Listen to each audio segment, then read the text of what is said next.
Bienvenidos a La Luz de la Cruz, un espacio para conocer la verdad de la palabra de Dios. Toma tu Biblia y ponte cómodo para escuchar este programa, en la voz de nuestro pastor, Wilson Manzano. Apreciados oyentes, qué bueno encontrarnos una vez más a La Luz de la Cruz. Mi nombre es Wilson Manzano. Hoy continuaremos con la lectura del libro Una Salvación Grandiosa. Pero antes vamos a estar compartiendo las preguntas correspondientes al capítulo anterior, el capítulo número 3, leído en la emisión anterior. Las preguntas son las siguientes.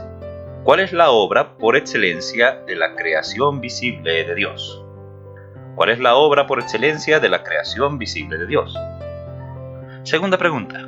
¿De dónde proceden las leyes fijas del mundo inorgánico?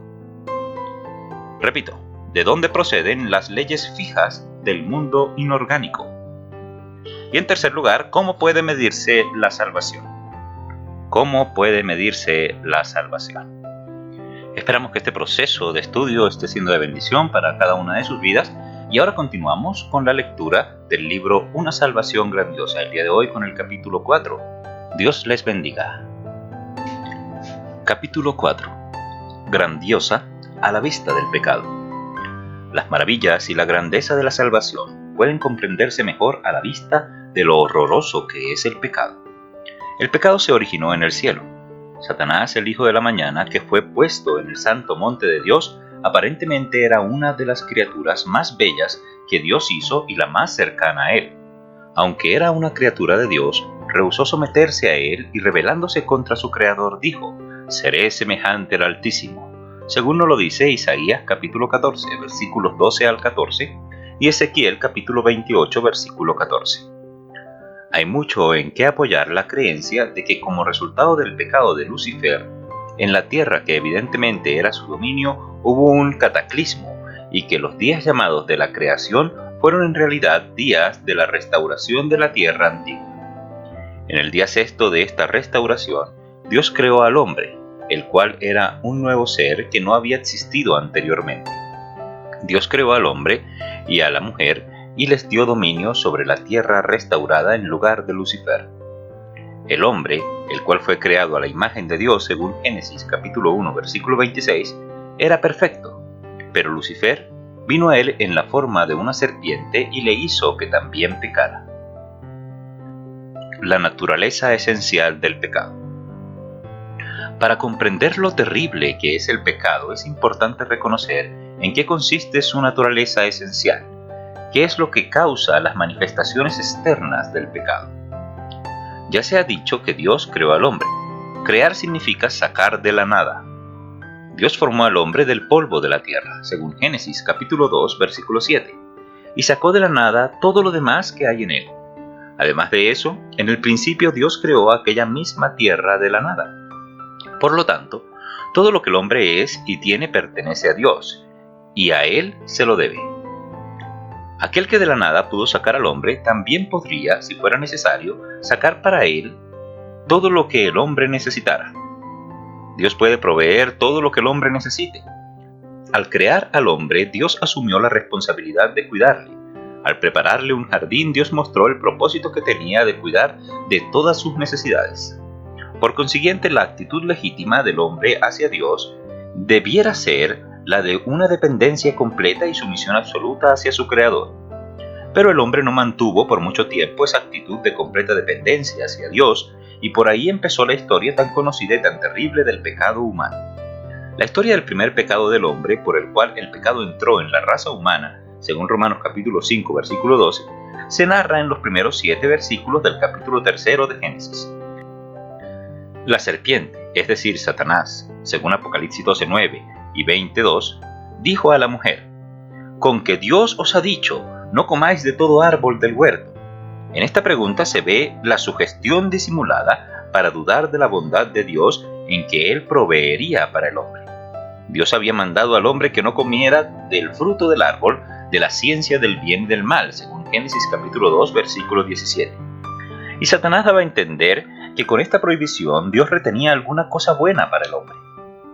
La intención de la pregunta era el quebrantar la confianza perfecta del hombre en Dios y su dependencia en él. Y así hizo el hombre. En lugar de continuar confiando solamente en Dios, la mujer empezó a razonar acerca de su mandamiento y le añadió 3 palabras: ni lo tocaréis. Estas palabras que la mujer añadió hicieron que el mandamiento de Dios pareciese irrazonable. Ella dejó de creer implícitamente la palabra de Dios y abandonó el terreno de la fe para colocarse en el de la razón. Ella acudió a sí misma para obtener entendimiento. Esto es siempre lo que sucede cuando la persona razona acerca de la validez de la palabra de Dios. Una sola cosa más necesitó hacer la serpiente para obtener la caída del hombre: el contradecir la afirmación de Dios de que morirían el día en que comiesen del fruto, y añadió: seréis como dioses, sabiendo el bien y el mal. El deseo de ser como Dios y no tener que depender de Él fue irresistible. La mujer cogió la fruta, comió de ella y se la dio a su marido para que comiese. Por aquel acto, el hombre manifestó el deseo de vivir una vida independiente de su Creador.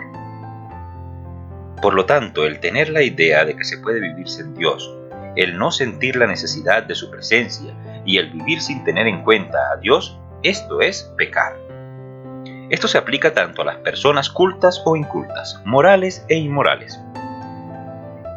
El factor determinante no es la buena conducta de una persona, sino que la actitud hacia Dios es lo que vale. El pecado consiste esencialmente en colocar a Dios hacia un lado y ponerse uno en su lugar.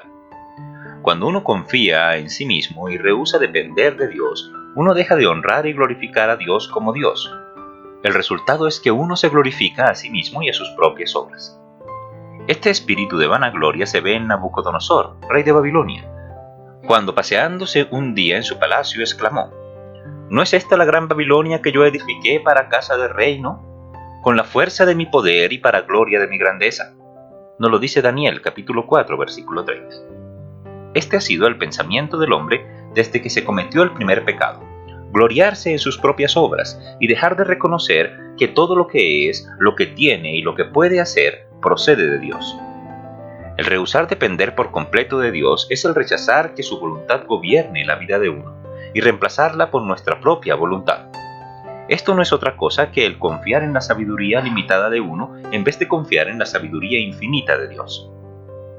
La esencia del pecado consiste por consiguiente en declararse independiente de Dios y confiar en sí mismo. Esto se manifiesta en la falta de glorificar a Dios y en glorificarse en uno mismo. El hombre vive según su propia voluntad, en vez de dejarse guiar por la voluntad de Dios. La manifestación exterior del pecado. Así como el primer pecado se manifestó por un acto de desobediencia y de robo, puesto que el hombre tomó lo que no era suyo, esto no fue sino la expresión externa de la nueva actitud de independencia del hombre hacia Dios. De la misma manera, todos los hechos que se llaman pecados no son sino expresiones y manifestaciones de una naturaleza interior que obra con independencia de Dios. El apóstol Pablo nos da a entender claramente que todos los pecados se cometen debido al fracaso del hombre en mantener una actitud recta hacia Dios. Él acusa a la raza humana de la siguiente manera: porque habiendo conocido a Dios, no le glorificaron como a Dios ni le dieron gracias. Antes se desvanecieron en sus discursos, y el necio corazón de ellos fue entenebrecido. Diciéndose ser sabios, se hicieron fatuos. Y como a ellos no les pareció tener a Dios en su noticia, Dios los entregó a una mente depravada para hacer lo que no conviene, estando atestados de toda iniquidad, de fornicación, de malicia, llenos de envidia, de homicidios, de contiendas, de engaños, de malignidades, murmuradores, detractores, aborrecedores de Dios, injuriosos, soberbios, altivos, inventores de males, desobedientes a los padres, necios, desleales, sin afecto natural, implacables, sin misericordia, que habiendo entendido el juicio de Dios, que los que hacen tales cosas son dignos de muerte, no solo las hacen, mas aún consienten a los que las hacen. Romanos capítulo 1, versículo 21, 22 y 28 al 32. Esta es la categoría espantosa de los pecados, que no son otra cosa sino sencillamente las manifestaciones exteriores de la falta del hombre en mantener la actitud recta de dependencia que debe a Dios, y el dejar de glorificar a su Creador como Dios y no estar sujeto a su voluntad. Hay otra definición de pecado que confirma por completo la explicación que ya hemos dado, y es la siguiente: todo lo que no es de fe es pecado. Lo dice Romanos capítulo 14, versículo 23. La fe significa confianza en Dios, de manera que todo lo que se hace sin confiar en Dios es pecado. Según esto, aún muchas cosas que se hacen y que parecen ser buenas pueden ser pecado. Muchos creen que solamente son pecados las inmoralidades, pero esto no es así. No es en la guarida del vicio donde el pecado se fortalece y se hace inexpugnable en la justicia propia. Cuando el hombre vive en el vicio es posible que sienta la necesidad de Dios y de confiar en Él, pero los que viven satisfechos en sí mismos no sienten la necesidad de Dios. Ellos se bastan a sí mismos, confían en sí mismos, viven alejados de Dios, por muy cultos y morales que sean.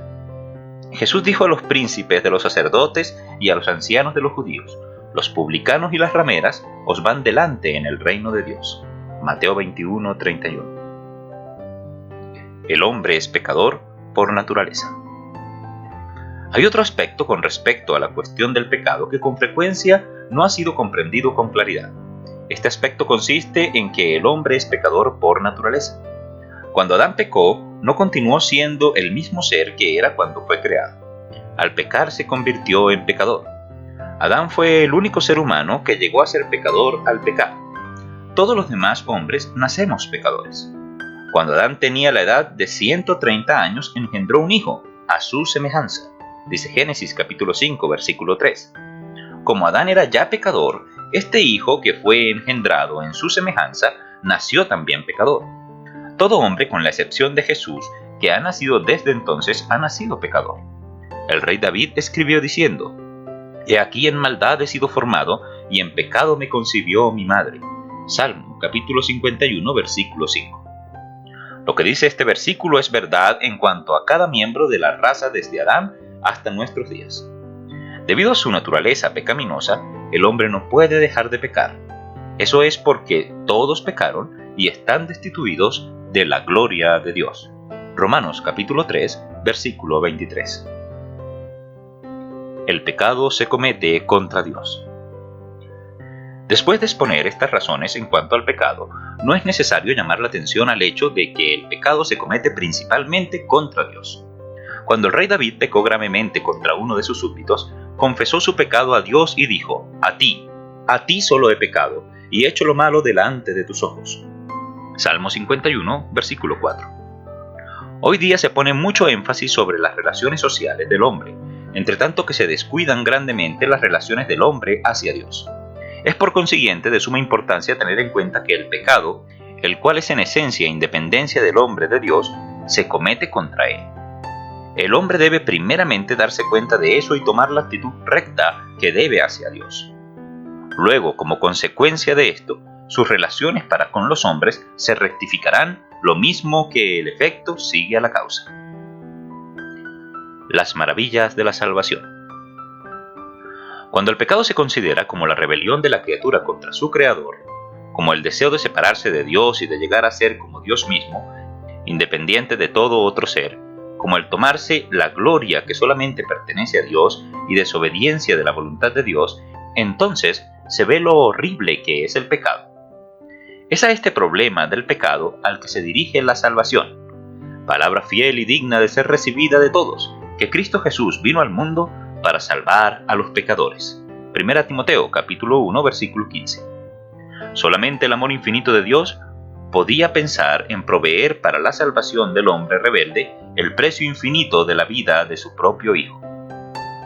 Pero la maravilla de la salvación se agranda aún más cuando se tiene en cuenta que no solo provee para restaurar lo perdido por el pecado, sino también para que los que son salvos durante la edad presente, como dice la Escritura, sean hechos conforme a la imagen del Hijo de Dios. Romanos 8:29. Ellos serán santos y sin mancha delante de Dios, según Efesios capítulo 1, versículo 4. Durante toda la eternidad serán una cosa con Dios el Padre y Dios el Hijo, como ellos son una cosa. Juan 17:21. Y por consiguiente, como Dios mismo. Llegarán a ser lo que fue ofrecido al hombre por la serpiente y lo que el hombre en su rebelión trató de obtener por sí mismo. El lugar que ocuparán delante de Dios será el que ocupaba Lucifer antes de que entrara el pecado en su corazón, aunque pertenecerán a una clase infinitamente más elevada que a la que él pertenecía. Una salvación que perdona la rebelión del hombre y procura hacer por él lo que el hombre trató de proveer para sí mismo es bien digna del nombre de una salvación grandiosa.